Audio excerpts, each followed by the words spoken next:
मध्य प्रदेश की बीजेपी सरकार ने ओबीसी समाज के साथ धोखाधड़ी, विश्वासघात और शर्मनाक अन्याय की सारी हदें लांघ दी है। मध्य प्रदेश सरकार ने ओबीसी वर्ग को अपना हक न मिले, इसके लिए संविधान के मूल ढांचे से भी खिलवाड़ कर रहे हैं। ओबीसी समाज को 27% आरक्षण देने के मुद्दे पर प्रदेश कांग्रेस अध्यक्ष जीतू पटवारी और विधानसभा में नेता प्रतिपक्ष उमंग सिंगार ने संयुक्त प्रेस वार्ता को संबोधित किया। पटवारी ने कहा, बीजेपी का असली चेहरा अब पूरी तरह सामने है। ये सरकार ओबीसी समाज के हक को दबाने, आपके बच्चों का भविष्य छीनने और उन्हें गुलाम बनाए रखने की साजिश रच रही है। उन्होंने कहा कि बीजेपी के झूठे वादों, खोखले नारों और जालसाजी के घिनौने झांसे में न आए।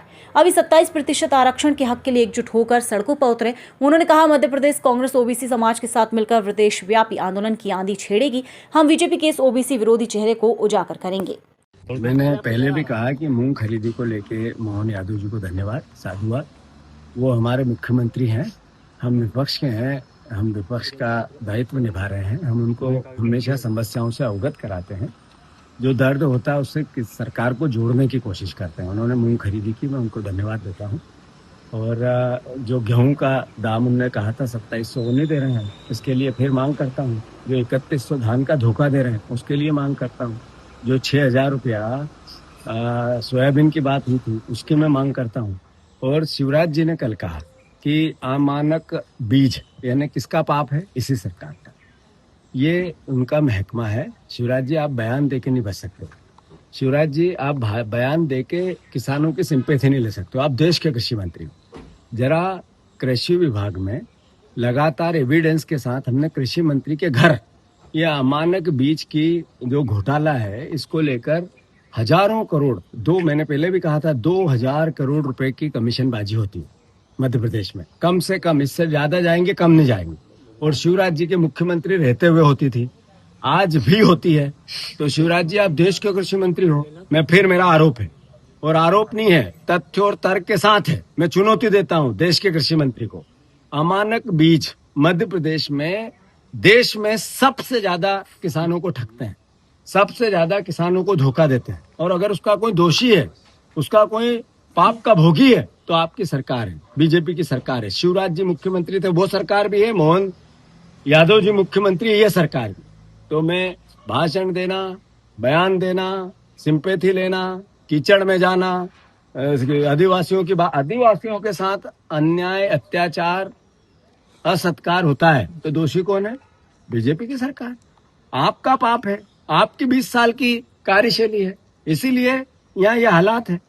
तो कुल मिला के केवल बयान दे के सिंपैथी लेना, और मैं समझता हूँ राजनीतिक रूप से शिवराज जी अपने आप को मध्य प्रदेश में जिंदा रखना चाहते हैं, मोहन यादव जी को अस्थिर करना चाहते हैं, उनके कार्यकर्ता और नेताओं को समझाना चाहते हैं कि मैं हूँ, वापस भी आ सकता हूँ। वो उनका काम करें, हमें कोई तेजी मद्दी नहीं। पर किसानों के साथ दर्द होगा, दुख होगा, तकलीफ होगी, धोखा होगा, हमारा दायित्व है, हम निभाएंगे। हम देख रहे हैं पिछले 1.5 साल में लगातार अधिकारियों के तबादले होते हैं, 4-6 महीने। ये तबादले जो होते हैं, होते क्यों? मुख्यमंत्री के सचिवालय में 1.5 साल में उनके प्रमुख सचिव बदल गए। क्यों? क्या लॉजिक है? या तो वो व्यक्तियों का चयन सही नहीं कर पा रहे, या फिर और कोई जो मुख्यमंत्री की चाहत है वो पूरी नहीं हो पा रही होगी।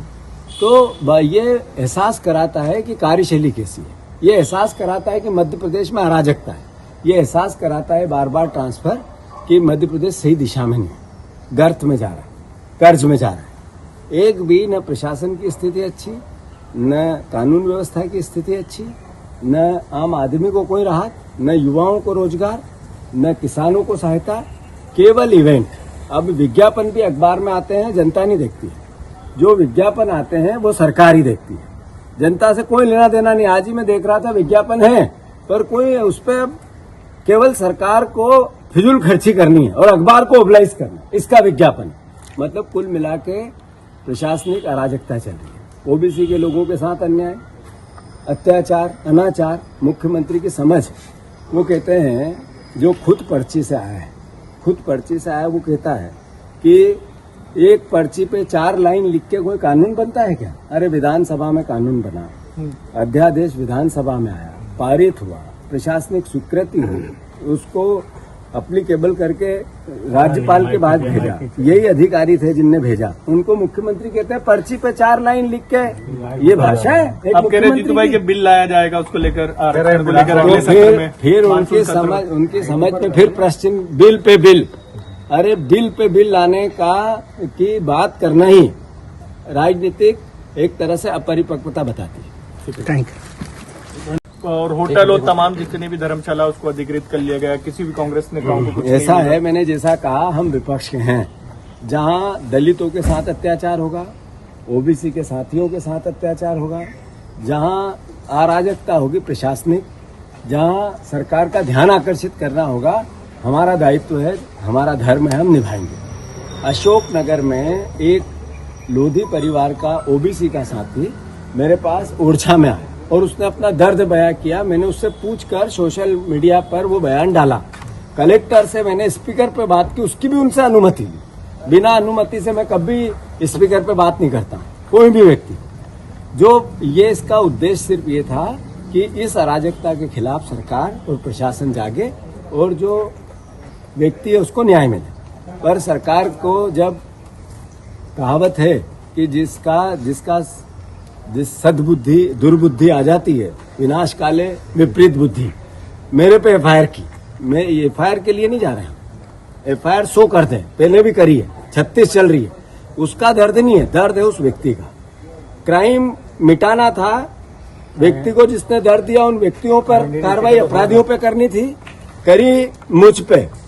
अपराधी बनी पुलिस, अपराध को उस व्यक्ति से शपथ पत्र दिलवाया लोधी से और उसमें पुलिस संलग्नता आ गई, प्रशासन नहीं। इस हरकत के लिए हमें जा रहे हैं कि पुलिस अपराध में संलग्न हो गई क्योंकि सरकार ने कहा था, तो फिर हमें विपक्ष का दायित्व निभाना। कल सारे होटल बंद कर दिए, बुक कर दिए उन्होंने, आप लोगों को रुकने की व्यवस्था नहीं, कैसे जाएंगे, कोई कैसे बात नहीं, करेंगे? सड़क पे रुकेंगे, कार्यकर्ताओं के घर रुकेंगे, जहां वो रखेंगे वहां रहेंगे।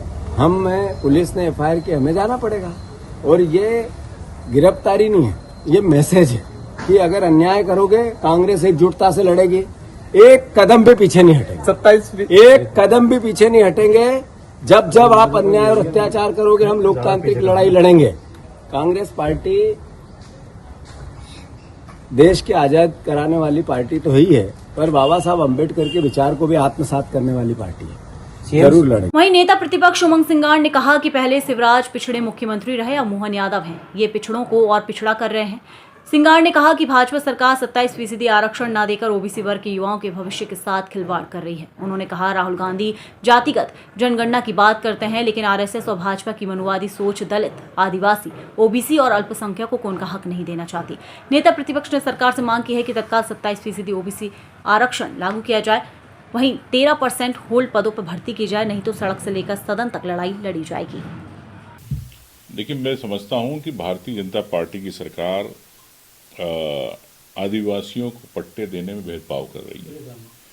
और क्या फॉरेस्ट के लोग मिलके क्या आदिवासियों की जमीनों पे कब्जे करवा रहे हैं? क्या वो आदिवासी पहले से वहां पे रह रहे थे 2006 के पहले? ये आज एडवांस टेक्नोलॉजी है का जमाना है।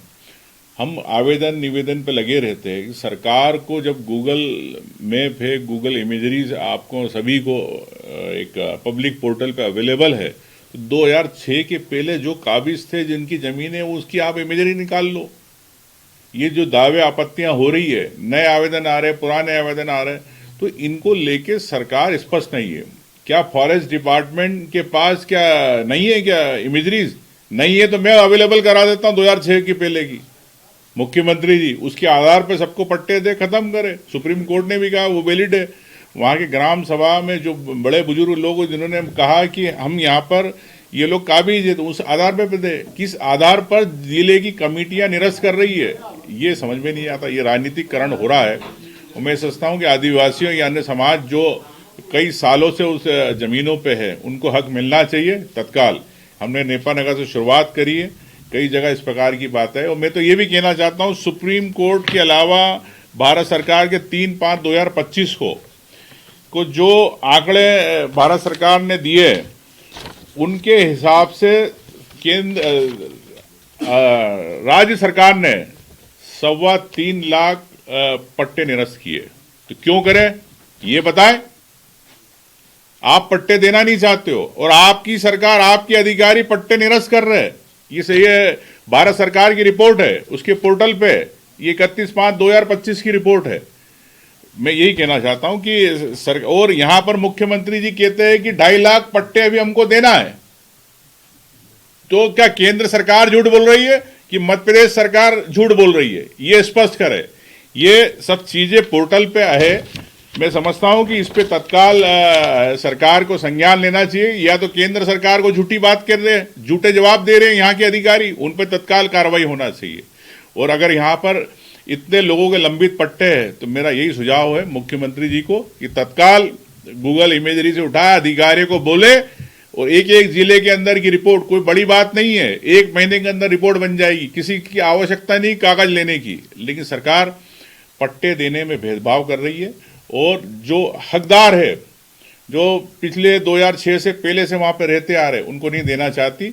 ये हम चाहते हैं कि सरकार इसमें तत्काल भाषणबाजी से काम नहीं होगा, नीति और नियत स्पष्ट होना चाहिए भारतीय जनता पार्टी की सरकार की।